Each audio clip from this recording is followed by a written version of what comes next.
Tommy Boyds.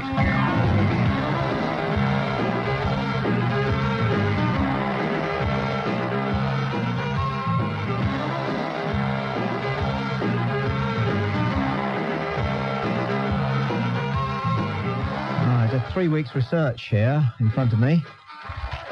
Stacks of sheaths of paper looking at the way in which various cultures view heaven or the afterlife or nirvana, whatever you want to call it. But the cure people who are waiting to tell you, listening to this program, exactly what heaven is like, they know. They know. It goes around the block. But I'll tell you what we've come up with anyway. It goes like this. Clear your mind. You may be a believer, you may be a non-believer. Clear your mind. If you're driving along, pull over, but clear your mind. Describe to yourself what is the first thing that pops into your mind when I say what really is a magic word, maybe the magic word. Ready? Here we go. Heaven. Now, whether you're a believer or an unbeliever, you thought of something, didn't you? And in all probability, it's very close to those images that you're given when you're quite small and which cartoonists, bless them, compound throughout our lives, which is that heaven is up in the sky and men and women, but nobody else, only men and women who look like they did when they died and have wings coming out of their back and are dressed in white smocks, stand on clouds without the presence of a superior being and without behaving in any way differently from how they behaved on earth, have casual, fairly pleasant conversations. That's what you thought, isn't it? Yeah, you do. Heaven. It did it again. It's blue and white, isn't it? With a little bit of gold here and there. Free call 0500 10 53 89. I hope to heck like you do that there's an afterlife, but I can't persuade myself that there is. Okay? I can't. Can you? Free call 0500 10 53 89. I don't believe there is one, but I know exactly what I'd like it to be like. And it's a personal, it's a private thing. It's a very gentle thing. And all the people and places and sensations that I have found wholesome and rewarding and genuine are going to be a large part of heaven. But of course, there's no such thing, is there? Free call 0500 10 53 89. But you can still talk about it. Heaven, what's it like? Whatever you believe, whatever you don't believe, you do have a concept of heaven. And as a matter of interest, one of the first Western philosophers, Thomas Aquinas, used the simple fact that even though you don't believe in heaven, you can imagine heaven, and therefore heaven exists, if only in your mind. Do you see the argument? To prove, okay, that heaven does exist and that there is a God. Yeah, I know. You can drive a coach and horses through it in the 20th century, but it did for a lot of people through the medieval times. Free call 0500 10 53 89. This is a good game to play because it's nice to dream of what heaven might be like. It's good to have a daydream, isn't it? It's good to be able to have a conversation that you didn't have a chance to have with people who have passed away or moved on or been safely gathered in. Those are the phrases that we use, don't we? To help remind ourselves that there may be a heaven. To deny the fact that for a lot of us, it just ends like that, with blackness. And being dead is no different from what it was like before you were born. That's what being dead is, isn't it? Like it was before you were born. But we can still play with the idea of there being heaven. Who would be there? What would it smell like? What would you do all day? Be as honest as you like. Free call 0500 10 53 89. I have a theory, and it's this. You know they say God is love. Well, what is love? Love is a force. Love is a law. Love has a practical purpose. It brings people together, keeps people together, helps procreate the species. It is a law in nature, but people say it is God. God is love. So which of the natural forces which we know and understand, right, is the other side of the coin? Which natural law is the devil? Is it hate? No. I tell you what it is. It's gravity. The devil is gravity. Think about it. Heaven is up. The devil and hell is down. People talk about people who are going to hell as having fallen. They are the fallen. Every time you fall down, it's an unpleasant experience. The whole business of being closer to God is an uplifting experience. Jesus ascended, didn't he? He defied gravity. There. So what is the devil if it isn't gravity alone? Free call 0500 10 53 89. Who's going to be in heaven? Will Margaret Thatcher be there when her time comes? Will Winston Churchill be there? What about Timothy Evans? The last but one bloke they hanged, who had to be pardoned because they found out it was nothing to do with him. He'll be there, won't he? What sort of a mood will he be in? Will he have kind of forgiven everybody for all of that? Free call 0500 10 53 89. Heaven. Of course, there's no such thing. But what would it be like if there was one?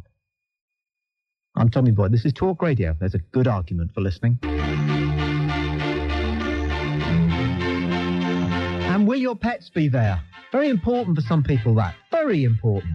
Chris calls from London. You're on Talk Radio. Chris. Yes, good morning, Tommy. Good morning. What's heaven like? Well, it's not just a daydream. It actually is a reality. But the people on Earth who can't perceive spiritual things can't believe that heaven is a reality. But there's going to be no more suffering, no illness, no death, no pain, no war, no crime, no famine. Everything which people would want, there'll be in heaven. No boredom. People won't just be sitting on a cloud playing harps. They'll be travelling through the universes, seeing all the other planets with Jesus, and people will be learning forever. You make him sound like a tour operator. Well, I mean, people enjoy going on holiday. It's something which they look forward to all year round, and it will be like a permanent holy day. But what are we going around looking at the other planets for? Because there are other planets in the universe which haven't fallen like we've fallen through sin because of Adam and Eve. So we'll be looking at all the other planets and seeing the people there. Pardon? What for? What for? Yeah. Because it's nice to meet our fellow spiritual brethren, and that's what we'll be doing. Do they look like us, these aliens? They aren't aliens, Tommy. They aren't aliens. There's no such thing as aliens, but they are... I know that, and you know that, but you just said that there are living things on other planets. Yes, what do you call them then? Well, people. Oh, human beings? As far as I know, yes. As far as you know? Yes. As far as you know? Yes, and we'll also see how God created the world. So it's going to be very interesting. It would be like a holy holiday. I think it sounds great. And a visit to a cinema, because we'll see everything before our eyes, how God made the world. Will my granddad be there? It depends on whether God thought that your granddad was good enough to. Oh, he'll be in. He's a good lad. So he'll be there.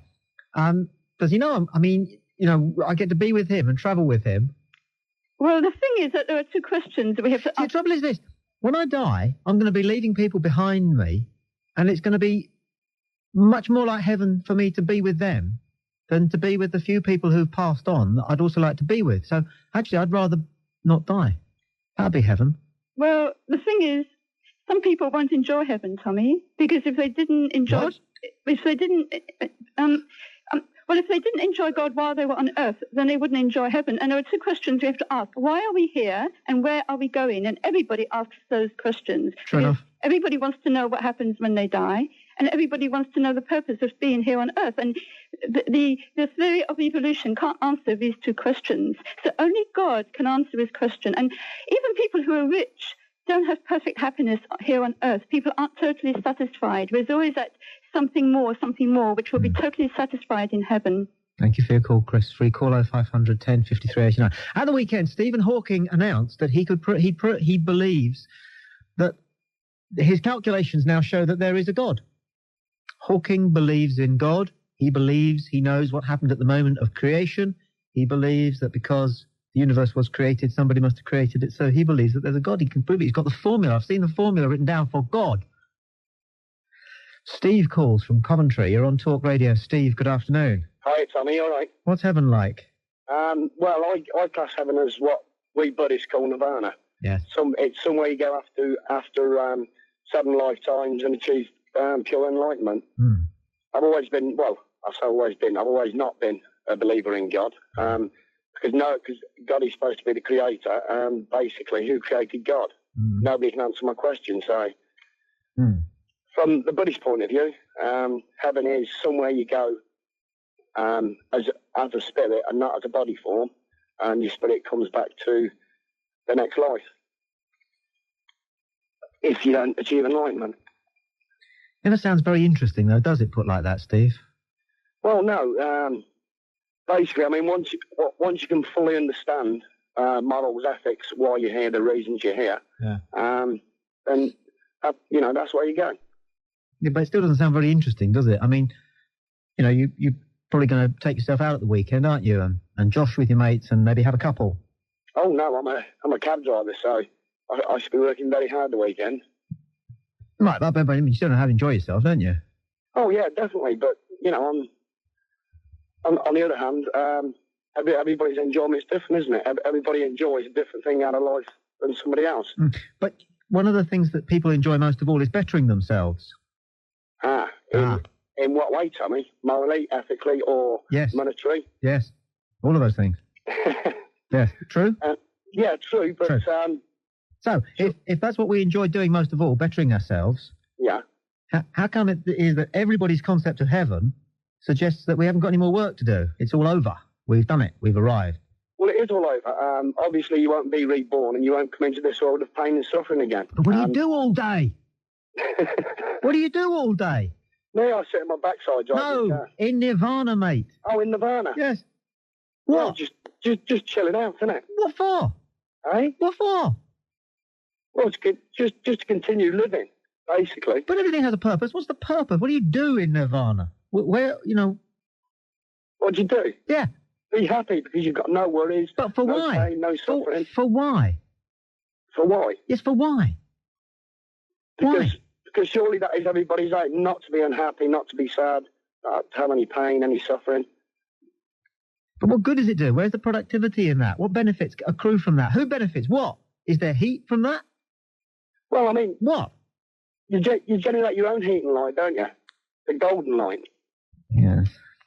Free call 0500 10 53 89. I don't know where we're going to get with this. I mean, it's a great question, but obviously it can't be answered. Free call 0500 10 53 89. Can't be answered. You can't answer it. Can't answer. I'm quite happy to take the point of view that there is no heaven, because I obviously think that when it's over, it's over. And that's great. Nothing wrong with that. Doesn't frighten me. Well, it does. Terrifies living daylights out of me. Terrified of dying. Not just the process of dying and the pain and the deterioration, but also not being. Terrified of it. But that's that. That's it. That's it. Free call 0500 10 53 89. Maxine calls from Buckinghamshire. You're on Talk Radio, Maxine. Hello. What's heaven like then? I believe that heaven and hell are actually the same place, but the people that are there act differently. Now, can I explain this to you? Hello? Yes. Well, my Sunday school teacher, when I was a little girl, told me a story when I asked him what heaven and what hell were like. And he said that in heaven, people have to eat with forks that are 4 feet long, and they must eat with these forks. They feed each other with these forks, as they cannot feed themselves with anything else but the forks. But in hell, the scenario is the same. The forks are still 4 foot long, but they're greedy. They try to feed themselves with these forks. They cannot do it, and they starve. What do you think? Stupid, isn't it? Well, no. How old were you? How old was I? Yeah. I don't know. Probably about 8 years old. Well, and I'm in they my shouldn't go 30s around now. telling stupid stories Well, like that to 8-year-olds. You tell me why that's stupid. Well, because that doesn't happen, does it? It's a scenario. It's not a real thing. It's how a person acts. It's cobblers, isn't it? Tommy, let me just explain. Well, it is, isn't it? If a person is selfish in their life, then that is how they will be when they're not in this life. They'll be a spiritual being, but they'll still be a selfish person. Do you understand what I'm saying? So with these forks, they will try to feed themselves because they will not think about feeding other people. But the people that are good and that are in heaven will get their food from other people because they will feed each other. And I thought it was good, so, fair enough. I'd like to hear what other people think. You know what I reckon? You reckon I'm balmy? I reckon you're balmy. Oh, I reckon... Well, I'm a bit balmy, but then I'm entitled to be, aren't I? Are balmy people? Do balmy people go to heaven? Of course. Why? As long as they don't hurt other people. As long as they're good balmy people. But if they're balmy, then they're not responsible for their actions, are they? Oh, I'm not on about wicked people. I'm on about, No, but balmy people aren't wicked. They can't help themselves, can they? You're on about eccentric people. Balmy people. We don't know what we mean by balmy. Well, no, we don't. We're on about balmy people can go around doing atrocious crimes. All right, people who are mad. People who are mad. People who are mad. Yes, mad people. Mad people that don't hurt other people should have a right to go to heaven. But if you're mad, then they weren't responsible for their actions. That's why we don't put mad people in prison. Well, so do they go to heaven or not? Well, I don't know. We put them in insane prisons. We do. We've got prisons like Brampton and prisons like that. Can I just say we incarcerate them, but we don't find them guilty of their crime. True. Could I just say one more? So do they go to heaven or not? Could I just say one more comment about heaven? No, please? come on, answer this one. It's only a little one, but it's important to me. Do mad people go to heaven? if I were God, and that sounds a terrible thing to say, then yes, I think so, because I think mad people can make the world go round. I think they can be colourful. Mad people who kill people? No. Why they not? can go Why to not? hell. Why? They weren't responsible for their actions. They're mad. Oh, I don't honestly know. That's too deep for me, Tommy. Oh, it's That's too deep. Can I just say not. one more thing about heaven, Do please? people who are prepared to answer difficult questions go to heaven? Probably not. Stupid people. Probably not. People who can't detain themselves with a tricky thought. Can I just say one more thing about heaven? I think heaven is a personal thing, and if I like roses, my heaven will be filled with roses. And if you hate roses, then you will be in hell, because that will be your personal hell. So I think it will be filled with whatever we like. You know this is cockamamie stuff, don't you? Really? Well, I'm quite But you know it is, don't you? I'm quite happy with it. But you know it's cockamamie stuff. Well, I don't know. It makes me happy. I've got to have something to strive for. Exactly. Now, this is where we get to the conspiracy theory, because religion, as you know, is a massive conspiracy. It could be. You know that it is. It could be. Karl Marx said so, and he was right about most things, wasn't he? They invented religion a few thousand years ago, before they had police officers and courts and things like that, to make us all tolerate our inequality, So because our reward was to come later in life. Do you believe in the evolution theory, then? To make us behave ourselves when no one is looking. Right, well, how about evolution? Do you think we come from apes? The only reason that they told us that there is a God, and that God wants you to behave yourself even when no one's looking, is because that way you don't need the police. Oh, I see. That's right, isn't it? Well, I don't know so much. Made us put up with having not much bread to eat when other people had a lot of bread to eat, because we believed that our reward would come later. Yes, I think you're going to need an asbestos suit where you're going, Tommy. So they made it all up, and you're still believing it 2,000 years later. We'll see about that. Okay, then. Yes, bye. Okay, bye. Free call 0500 10 53 89. Heaven. Of course, there's no such thing.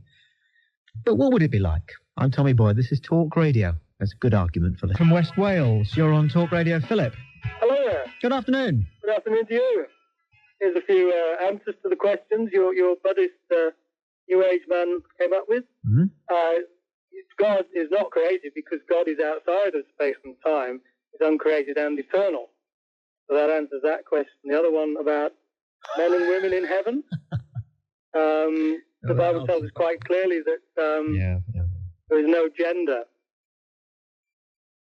Hello, are you there?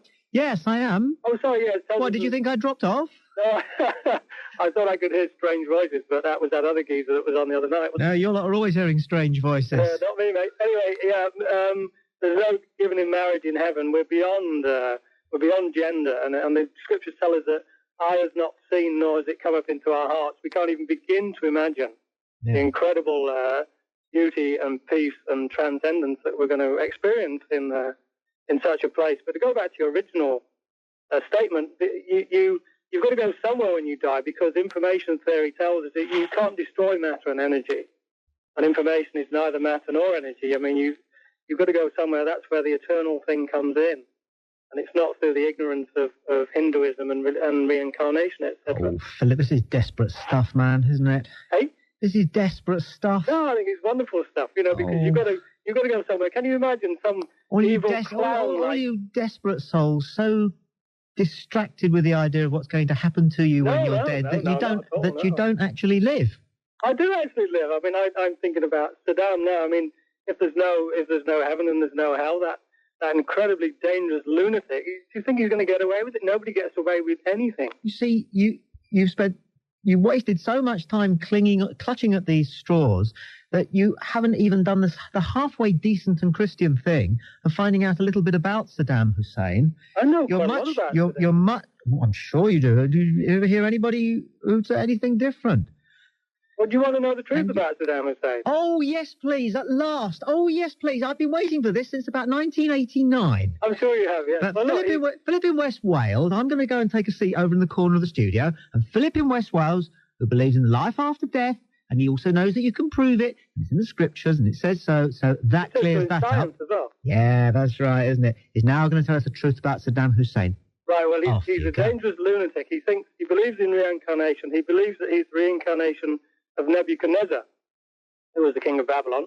He also believes he's reincarnation of Saladin, who conquered the East from the Crusaders, although he doesn't realize that Saladin was actually a Kurd. He's rebuilt... you are mad, you know. He's rebuilt the city of Babylon. You are completely stark staring bonkers. He doesn't know that the city of Babylon it lies on a huge underground lake of pitch. If you came to me, I would have to tell your GP about you. You know that, don't you? Yeah. Because you are bonkers. Yeah, but the Bible says we will be fools for God because these things are hidden from the wise and intellectual ones and revealed only to babes, and that's us. Bonkers. We know that... Go on, admit it, you're bonkers. But the Bible is saying... But I have to tell you that nobody with his eyes half open could be anything but bonkers if he were to try to make sense of what we think we know. And your efforts aren't any more bonkers than mine. Well, but you are bonkers, like the rest of us. I sincerely hope so, yeah. Yeah. Okay. See ya. Yeah. Not when you're dead, though.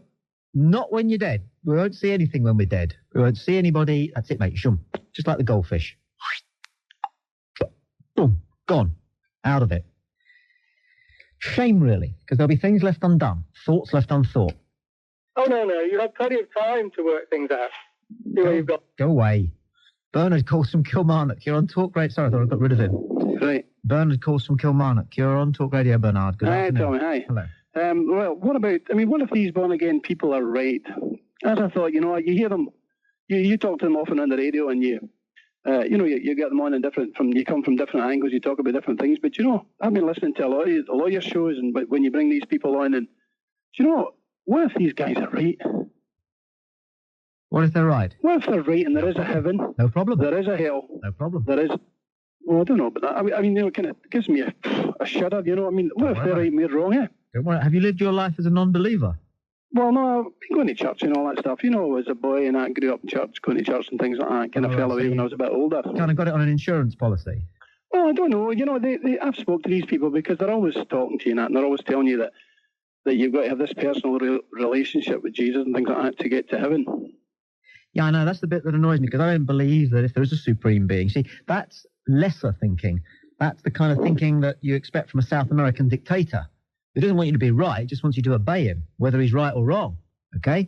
Now, if there is a supreme being, he's better than us, right? Right. And that means that he would recognize that if somebody constructed their own moral code and it was valuable and they were able to abide by it in spite of whatever sacrifices it might call up, okay, then that person, right, is gleaming brighter than somebody who simply checked the rule book every time they worked out what kind of toothpaste to buy. Yeah? That's a good point, and I've always thought that if you live, when I was young and I heard all about heaven and things like that, I thought, I'll live a good life and I'll go to heaven. But these people are saying that going to heaven is not about living a good life. They're saying it's about having this personal relationship with Jesus, that you've got to somehow or other just personally accept that he died for you, that he took away your sin, and that's the key. Bernard, thanks for your call. The number's free, call 0500 10 53 89. Taff calls from South Shields. You're on Talk Radio, Taff. Good afternoon. Good afternoon. Taff. Philosophy in the afternoon. I'm impressed. And so you should be. I'm impressive. I've seen your photographs, you're not. Trivial banalities that you've been listening to, the Buddhist and the Christians and the born-again Christians and the Catholics. Quite so. They're ignorant. And that, in my opinion, is, well, not an opinion, I believe it to be fact. Ignorance is hell itself. Knowledge is heaven. No. If there is such a thing as afterlife, and you get an awareness, you become knowledgeable, you know what there is to know, how to become content, how to understand all the imponderables that we have as a life, then that will be heaven. My God, I wish you were right, but you're wrong. I'm not. You are. I'm not. Ignorance is wonderful. It's bliss. Ignorance is bliss. Is gorgeous. It's delightful. It's silly. It's silly to say that. When you had you had the guy on just now saying that when you get to heaven, it's because you've been good and you must follow the book. Yeah. Religion is fundamentally flawed, based on evil or hell, because it tells you that you're not to know. Yes, but if you're not very clever, right? And so you don't have to be clever to get to heaven. I'm saying when you get to heaven, you can achieve knowledge, enlightenment. You must strive for knowledge and enlightenment in life. But if you fail, there's no reason why I'm any worse or any better than you or anyone else. And whatever is, or whatever sort of awareness we have after the death of our human body, that will give us the chance to learn. I'd rather not know, you see, Taff. I'd rather not know that there's an infinite universe, wouldn't you? No. My one great regret is that I will not live long enough to see man populate the galaxy. Yeah, but now you're talking about Star Trek. I'm talking about your own I'm talking about the expansion of mankind. I'm talking about man achieving his aim. Achieving what? Going to another planet. So no what? travel, to literally to fill the void that is space. But why? Because the imperative of all living things is to procreate and to grow larger, to get bigger. Where's the pleasure in that if it's an imperative? Well, that's why the knowledge you gain in heaven would enlighten me even on that point. No, I asked the question. What pleasure in there is? What pleasure is there in pursuing an imperative? Well, why chase females for sexual gratification? Is that no. I'll answer the question. I'm sorry, metaphors won't do. Right. What pleasure is there in pursuing what you say is an imperative? What pleasure in there is there in populating the universe? That's an enormous vanity. Yes, it is a vanity. What comfort is there in knowing that this is just a speck of dust?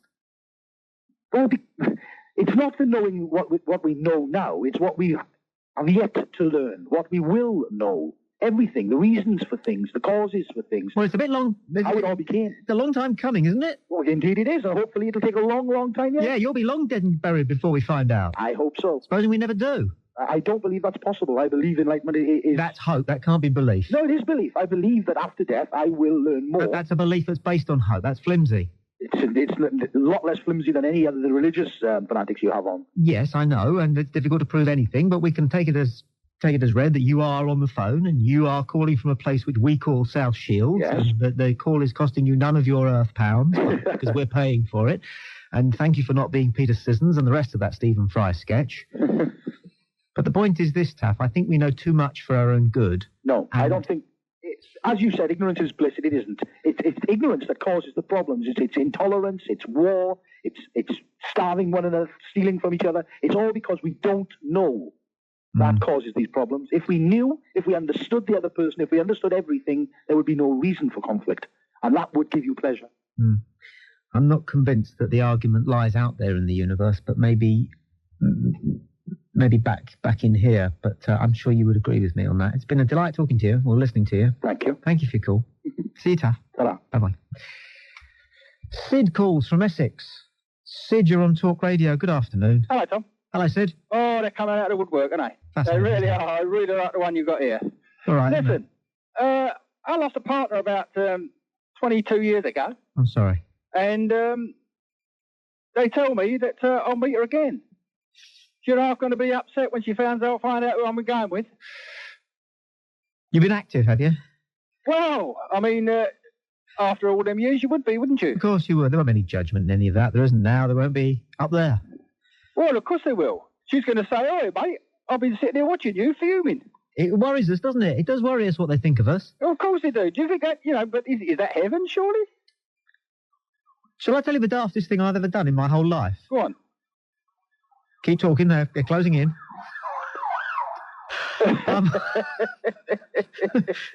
No, that was earthly. We've got a trace on the call, except that it's somebody Romford.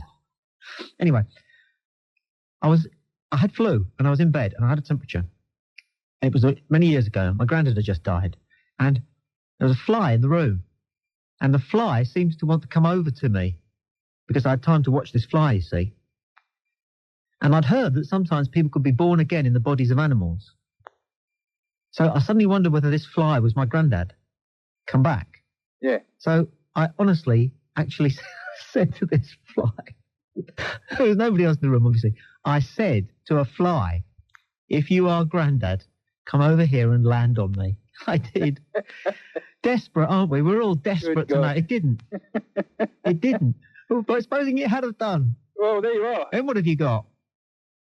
But yes, these people, they come out with some fabulous command of English, don't they? And it absolutely tells us nothing.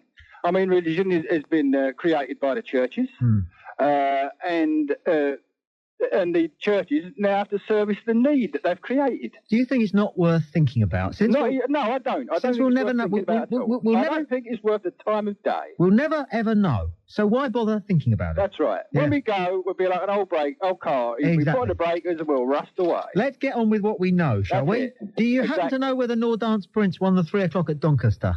Do we? Well, if I've got money on it, I do, but I mean, that's as far as it goes. I'm only saying, these are the things we know or don't know, and maybe we should just contain ourselves with those, yes? Yes, that's right. That's right, Tom. Look after yourself, Sid. Yeah, look after yourself. Bye. Good to talk to you.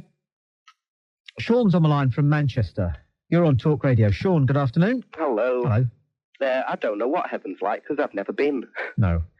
And I don't particularly believe in heaven, and I do believe that there's something after you die, but I wouldn't put heaven next to it because I wouldn't really want to go to heaven, because I wouldn't want to go somewhere that's going to, all the people in it are going to discriminate against me for not believing in it when I was alive. Yes.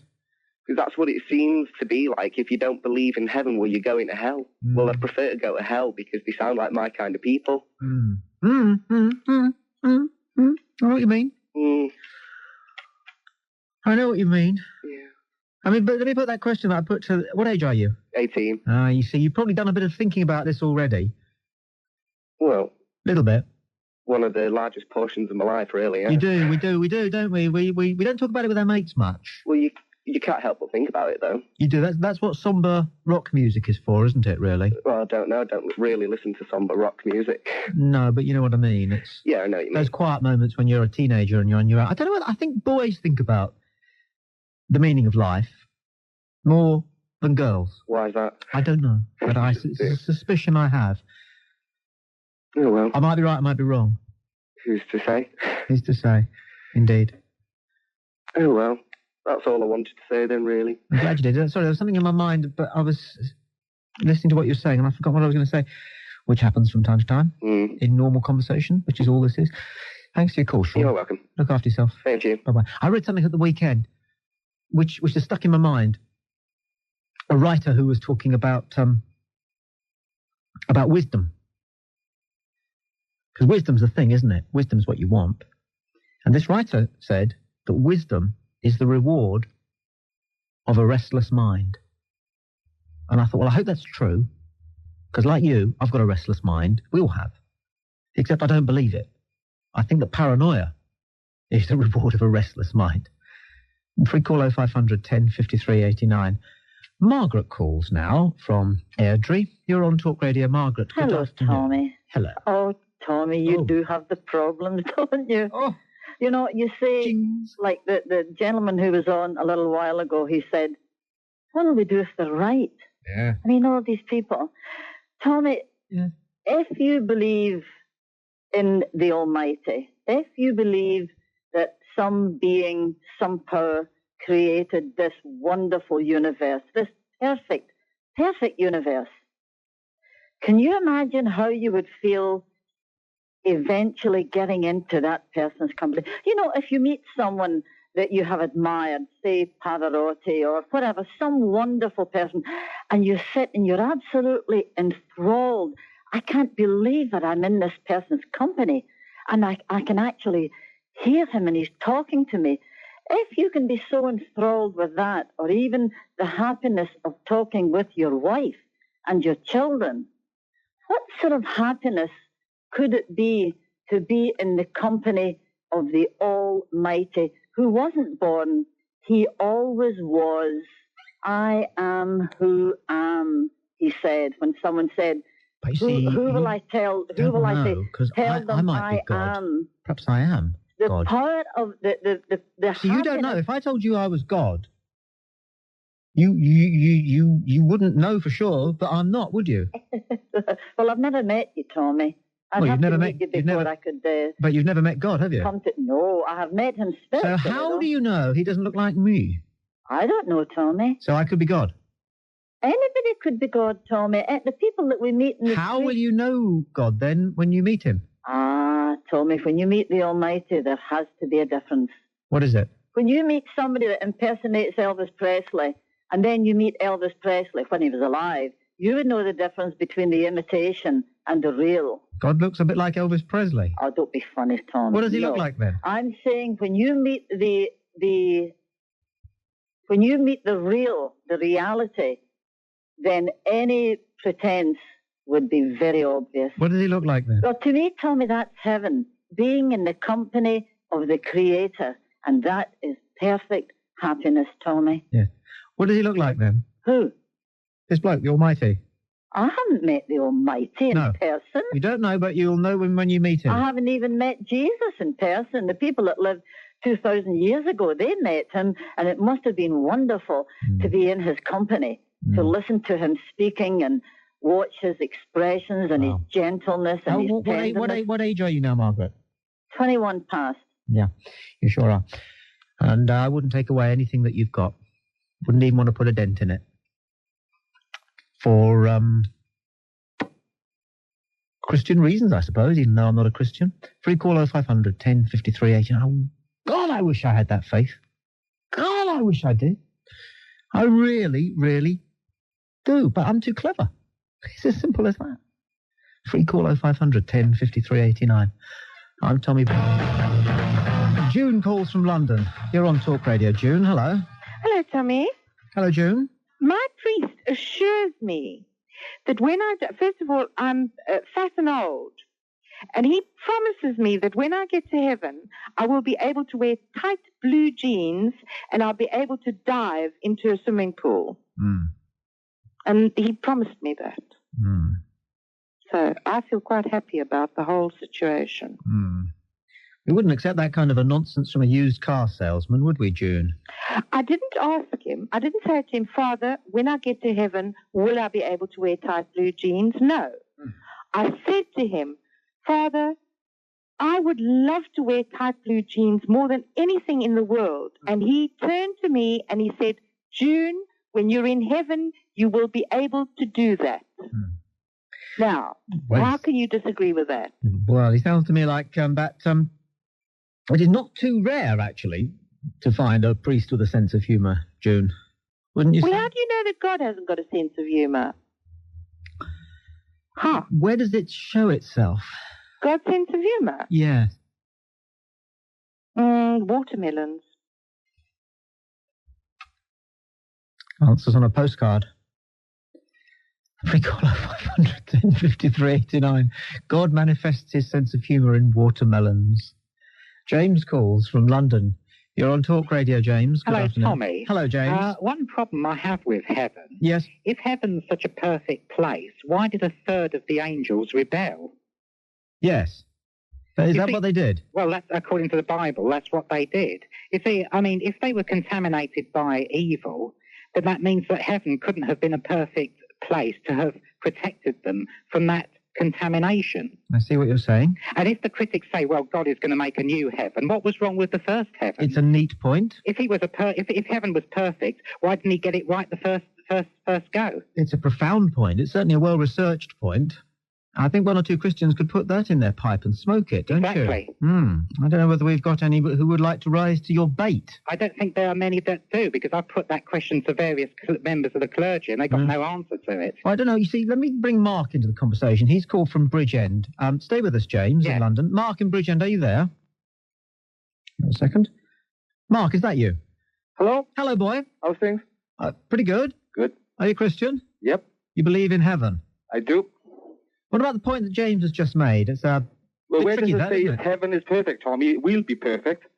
It's as simple as that. Mankind, we was perfect in the Garden of Eden before we fell. Well, that assumes it wasn't perfect the first time round, if it will be perfect. No, if God is perfect, why wasn't it perfect the first time round? No, when Christ comes, man will be perfect. All sin will go away and we will be perfect. Yes, I'm not talking about man. I'm talking about God heaven. And God said that he will purge the earth and the heaven will be burnt. They'll all be purged and all sin will go away. Well, why does heaven have to be renewed if it was perfect the first time round? It wasn't perfect the first time. Well, then it was perfect. Wasn't it? That assumes that God is Where does it say in the Bible that heaven is perfect? Hello? Well, we assume that God is perfect. Well, you assume, yeah, but, if you're going to quote the Bible, then you should know what you're quoting, shouldn't you? Well, I'm not quoting the Bible. I'm quoting Well, you just said third of angels fell from heaven. That's quoting the Bible. God is supposed to be perfect, according to you. So God is perfect. I'm not perfect. Things. It's myself who isn't perfect. God is perfect. Of course he is. Fine, then he made heaven, which is perfect. Well, he made man, and man isn't perfect. Because God makes He didn't say that man was perfect. No, God made man, and man isn't perfect, so God doesn't make I'm not talking about man, I'm talking about heaven. I'm saying everything that God makes isn't perfect. Can I just interrupt you for a second, boys? James in London, Mark in Bridgend. We've got a couple of important pieces of broadcasting which are going to take up the next sort of 45 seconds to a minute or so. Yep. So I'm just going to back you two off into a corner. Unfortunately, I have to put you in the same corner, which means that you are able to talk to each other. But can you please not waste words on each other, because it's quite interesting hearing you going at each other hammer and tongs. All right, yeah. Thank you. I'm Tommy Boyd. This is Talk Radio. That's a good argument. This is Talk Radio. James is in London, Mark is in Bridgend, and God is in his heaven. Oh, no, he isn't, is he, James? Sorry. Well, the question is heaven perfect? Yes, let's go back to that one then, shall we? Mark, I thought, had you on a bit of a stick there, James, when he pointed out that nowhere in the Bible does it say that heaven is perfect. Well, but on the other hand, I think he's rather on the retreat when he makes that point. Well, why is that, Tommy? I mean, I believe, I know that God created everything. He created heaven, he created the angels, he created the lot. And so God created good and God created bad. I mean, I believe the devil acts in this world, but only under God's control, his restraints. And I only know it from the Bible. It's as simple as that. I'm a Christian. I've got Christ that lives in my heart, and my benchmark is the Bible. Yeah. I mean, Talk Radio, it's you particularly, and perhaps James as well. I mean, you never really give a good argument against it. You've got these wishy-washy things, and you never research or anything like that, do you? No, well, if you think it's wishy-washy, let me tell you what it is, Mark, basically. Right, go on then. You're very, very stupid. Right, yeah. If you believe the Bible. Why is that? Because because it is a very, very stupid book. Why, Tommy? Because all the other books I have read that aren't aimed at children are more intelligent than the Bible. Right. And The Lion, the Witch, and the Wardrobe, for example, yep, is a richer, more mysterious, and more profound examination of spirituality than the Bible. Right. Can I say something? But what happens is you're given the Bible and made to fear it, especially in Wales, when you're very little. Right. And that sense of responsibility never leaves you. And I know it's a life raft to cling on to, and that's great. No, religion is the opium of the masses. The point is I learnt to swim, Mark, whereas you're still clinging to the wreckage. Right, can I answer? Tommy? Well, I know you're going to, well, no, listen, first of all, the Bible says, right? Now, listen, hang on a second. Don't make me listen to all that again. I heard enough of it when I was 6. You see, this is what I mean, Tommy. You see, they don't know what a rational argument is. No. Well, give me a rational argument. You're doing what you always do on Talk Radio. I can give you a pure rational argument to it. No, you can't. Let me? No, I can't. You're not going to let me in, Tommy. Well, that's it. I mean, why is that? Well, let's go back to the original question and let's not run away from it. Right. Is heaven a perfect place? Is heaven a perfect place? Why did a third of the angels rebel? When Christ comes, right? Well, never mind about Christ coming. Let's go back to the first original question. Why did a third of the angels rebel if heaven was a perfect place? And I'm sick and tired of evangelists like you evading questions. Can I answer now? Because that's all you ever do. Can I answer you? Right, first of all, you say heaven is a perfect place, right? Where'd you get that from? No, you say that heaven's a perfect place. I listen to evangelists like you at Speaker's Corner every Sunday afternoon for the last 15 years, telling me that heaven is a perfect place. Now, you support your allegation. Go on, you support your allegation. You make an allegation, you support it. No, let's bring some more people in. Let's have David, you two guys keep at each other, all right? You like it, don't you? No, you argue with each other. Go on. I don't have to, Tommy. No, you carry on arguing with each other. I'm going to argue with David in Cardiff. He's in Cardiff. Tommy, do you know what I like, Tommy? What? The burden of proof lies with the plaintiff, and they're full of hot air. They've got to prove it. I can prove it to you. Oh, yeah, sure you can. You're not listening. You don't know what truth is, man. You won't shut them up. I can prove it to you. Go on, then. Shut up. Off you go. Right then, first of all, okay, at the end of the day, okay, just go into your argument. Like, no, it doesn't say it's a perfect place. So that's a misconception that you have got. The heaven to come will be perfect, because everything will be perfect. I see, so why wasn't it perfect the first time round, then, if it's going to be perfect? Why is it got to be perfect the first time? Oh, James is not going to let this idea go. That if a few angels, right, got transferred down below, it proves something or other. He's not let it go. Yeah, I mean, well done, Tommy. And Mark, he loves it. He loves it as well because he can prove that there's a heaven. Yeah, Tommy, listen to me. I wouldn't want to prove to anyone there's a heaven, Tommy, right? Because at the end of the day, the most fearful thing is if you don't go there, not heaven. Heaven is like, it's the fear of what will happen if you don't go, Tommy. Yeah. I mean, people on the other have said, I'd rather be in hell because they're better people there. But the Bible says, I know you don't like me mentioning the Bible, it says that people will want the mountains to fall down on them. Yeah. Who was Cain's wife? Hang on a second. Who was Cain's wife? Who was You're mentioning Cain's the wife? Bible. It's so rational. Tell us all who Cain's wife was. Oh, yeah. Oh, that stumped him, isn't it?